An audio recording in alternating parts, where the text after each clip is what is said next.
सारे नगर में महाशय यशोदानंद का बखान हो रहा था। नगर ही में नहीं, समस्त प्रांत में उनकी कीर्ति की जाती थी। समाचार पत्रों में टिप्पणियां हो रही थीं। मित्रों से प्रशंसापूर्ण पत्रों का तांता लगा हुआ था। समाज सेवा इसको कहते हैं। उन्नत विचार के लोग ऐसा ही करते हैं। महाशय जी ने शिक्षित समुदाय का मुख उज्ज्वल कर दिया। अब कौन ये कहने का साहस कर सकता है कि हमारे नेता केवल बात के धनी हैं, काम के धनी नहीं हैं। महाशय जी चाहते तो अपने पुत्र के लिए उन्हें कम से कम 20,000 रुपये दहेज में मिलते, उस पर खुशामद घाते में। मगर लाला साहब ने सिद्धांत के सामने धन की रत्ती बराबर परवाह न की और अपने पुत्र का विवाह बिना एक पाई दहेज लिए स्वीकार किया। वाह वाह, हिम्मत हो तो ऐसी हो, सिद्धांत प्रेम हो तो ऐसा हो, आदर्श पालन हो तो ऐसा हो। वाह रे सच्चे वीर, अपनी माता के सच्चे सपूत, तूने वो कर दिखाया जो कभी किसी ने किया था। हम बड़े गर्व से तेरे सामने मस्तक नवाते हैं। महाशय यशोदानंद के 2 पुत्र थे। बड़ा लड़का पढ़ लिखकर फाजिल हो चुका था। उसी का विवाह तय हो रहा था और हम देख चुके हैं बिना कुछ दहेज लिए। आज का तिलक था। शाहजहांपुर स्वामी दयाल तिलक लेकर आने वाले थे। शहर के गणमान्य सज्जनों को निमंत्रण दे दिए गए थे।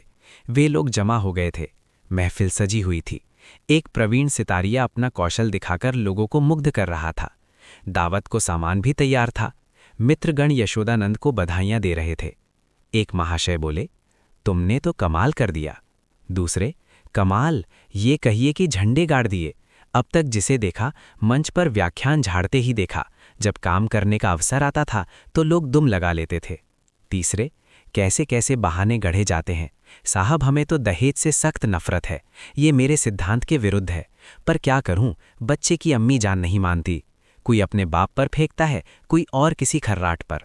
चौथे, अजी कितने तो ऐसे बेहया हैं जो साफ साफ कह देते हैं कि हमने लड़के को शिक्षा दीक्षा में जितना खर्च किया है वो हमें मिलना चाहिए, मानो उन्होंने ये रुपये उन्होंने किसी बैंक में जमा किए थे।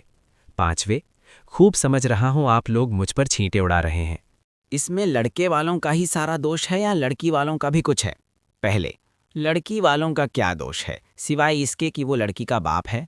दूसरे, सारा दोष ईश्वर का जिसने लड़कियां पैदा की, क्यों? पांचवे, मैं ये नहीं कहता, ना सारा दोष लड़की वालों का है ना सारा दोष लड़के वालों का, दोनों की दोषी है। अगर लड़की वाला कुछ ना दे तो उसे ये शिकायत करने का कोई अधिकार नहीं है कि डाल क्यों नहीं लाए, सुंदर जोड़े क्यों नहीं लाए, बाजे गाजे पर धूमधाम के साथ क्यों नहीं आए, बताइए। चौथे, हाँ, आपका ये प्रश्न गौर करने लायक है। मेरी समझ में तो ऐसी दशा में लड़के के पिता से ये शिकायत ना होनी चाहिए। पांचवे, तो यूं कहिए कि दहेज की प्रथा के साथ ही डाल, गहने और जोड़ों की प्रथा भी त्याज्य है। केवल दहेज को मिटाने का प्रयत्न करना व्यर्थ है। यशोदानंद, ये भी लेम एक्सक्यूज है। मैंने दहेज नहीं लिया है, लेकिन क्या डाल गहने नहीं ले जाऊंगा? पहले, महाशय आपकी बात निराली है। आप अपनी गिनती हम दुनिया वालों के साथ क्यों करते हैं? आपका स्थान तो देवताओं के साथ है।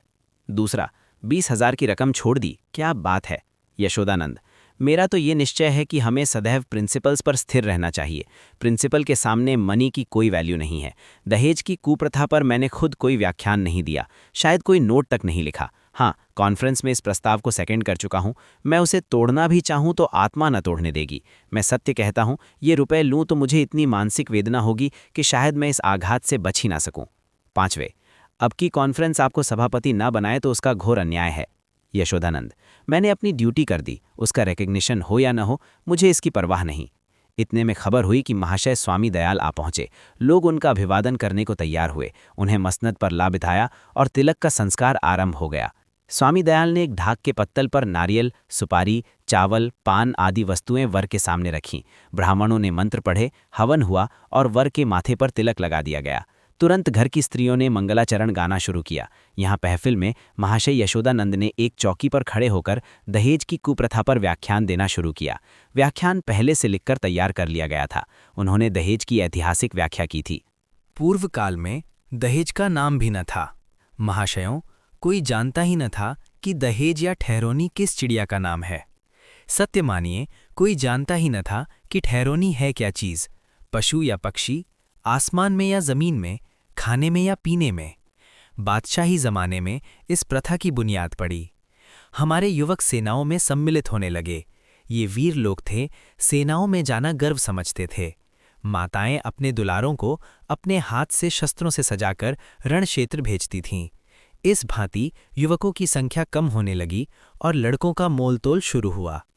आज ये नौबत आ गई है कि मेरी इस तुच्छ महातुच्छ सेवा पर पत्रों में टिप्पणियां हो रही हैं, मानो मैंने कोई असाधारण काम किया है। मैं कहता हूं, अगर आप संसार में जीवित रहना चाहते हो तो इस प्रथा का तुरंत अंत कीजिए।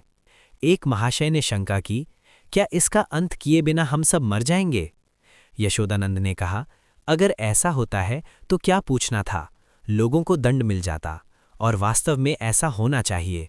ये ईश्वर का अत्याचार है कि ऐसे लोभी, धन पर गिरने वाले, बुर्दा फरोश, अपनी संतान का विक्रय करने वाले नराधम जीवित हैं और समाज उनका तिरस्कार नहीं करता, मगर वो सब बुर्दा फरोश हैं इत्यादि। व्याख्यान बहुतंद लंबा और हास्य से भरा हुआ था। लोगों ने खूब वाहवाह की। अपना वक्तव्य समाप्त करने के बाद उन्होंने अपने छोटे लड़के परमानंद को, जिसकी अवस्था 7 वर्ष की थी, मंच पर खड़ा किया। उसे उन्होंने एक छोटा सा व्याख्यान लिखकर दे रखा था। दिखाना चाहते थे कि इस कुल के छोटे बालक भी कितने कुशाग्र बुद्धि हैं। सभा समाजों में बालकों से व्याख्यान दिलाने की प्रथा है ही, किसी को कुतूहल न हुआ। बालक बड़ा सुंदर, होनहार, हंसमुख था। मुस्कुराता हुआ मंच पर आया और एक जेब से कागज निकालकर बड़े गर्व के साथ उच्च स्वर में पढ़ने लगा। प्रिय बंधुवर, नमस्कार। आपके पत्र से विदित होता है कि आपको मुझ पर विश्वास नहीं है। मैं ईश्वर को साक्षी करके धन आपकी सेवा में इतनी गुप्त रीति से पहुंचेगा कि किसी को लेश मात्र भी संदेह न होगा। हाँ, केवल एक जिज्ञासा करने की धृष्टता करता हूँ। इस व्यापार को गुप्त रखने से आपको जो सम्मान और प्रतिष्ठा लाभ होगा और मेरे निकटवर्ती में मेरी जो निंदा की जाएगी, उसके उपलक्ष्य में मेरे साथ क्या रियायत होगी। मेरा विनीत अनुरोध है कि 25 में से 5 निकालकर मेरे साथ न्याय किया जाए। महाशय यशोदानंद घर में मेहमानों के लिए भोजन परसने का आदेश करने गए थे। निकले तो ये बाकी उनके कानों में पड़ा। 25 में से 5 मेरे साथ न्याय किया कीजिए। चेहरा फक हो गया। झपट कर लड़के के पास गए, कागज उसके हाथ से छीन लिया और बोले, नालायक, ये क्या पढ़ रहा है? ये तो किसी मुवक्किल का खत है जो उसने अपने मुकदमे के बारे में लिखा था। ये तू कहाँ से उठा लाया शैतान? जा वो कागज ला जो तुझे लिखकर दिया गया था। एक महाशय, पढ़ने दीजिए। इस तहरीर में जो लुत्फ है वो किसी दूसरी तकरीर में ना होगा। दूसरे, जादू वो जो सिर चढ़ के बोले। तीसरे, अब जलसा बर्खास्त कीजिए, मैं तो चला। चौथे, यहाँ भी चलतू हुए। यशोदानंद, बैठिए बैठिए, पत्तल लगाए जा रहे हैं। पहले, बेटा परमानंद, जरा यहाँ तो आना। तुमने ये कागज कहाँ पाया? परमानंद, बाबूजी ही तो लिखकर अपने मेज के अंदर रख दिया था। मुझसे कहा था कि इसे पढ़ना। अब नाहक मुझसे खफा रहे हैं। यशोदानंद, वो ये कागज था कि सुअर? मैंने तो मेज के ऊपर ही रख दिया था। तूने ड्रॉर में से ये कागज क्यों निकाला? परमानंद, मुझे मेज पर नहीं मिला। यशोदानंद, तो मुझसे क्यों नहीं कहा? ड्रॉर क्यों खोला? देखो, आज ऐसी खबर लेता हूं कि तुम भी याद करोगे। पहले, ये आकाशवाणी है। दूसरे, इसको लीडरी कहते हैं कि अपना उल्लू सीधा करो और नेक नाम भी बनो। तीसरे, शर्मानी चाहिए, ये त्याग से मिलता है, धोखेधड़ी से नहीं। चौथे, मिल तो गया था पर एक आंच की कसर रह गई। पांचवें, ईश्वर पाखंडियों को यूं ही दंड देता है। ये कहते हुए लोग उठ खड़े हुए। यशोदानंद समझ गए कि भंडा फूट गया, अब रंग नहीं जमेगा।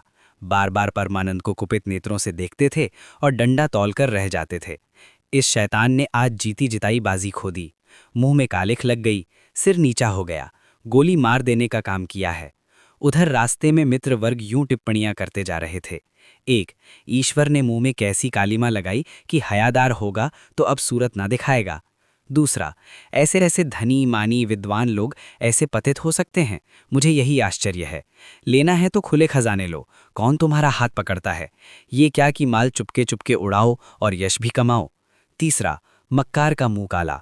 चौथा, यशोदानंद पर दया आ रही है, बेचारे ने इतनी धूर्तता की, उस पर भी कलई खुल ही गई। बस एक आंच की कसर रह गई।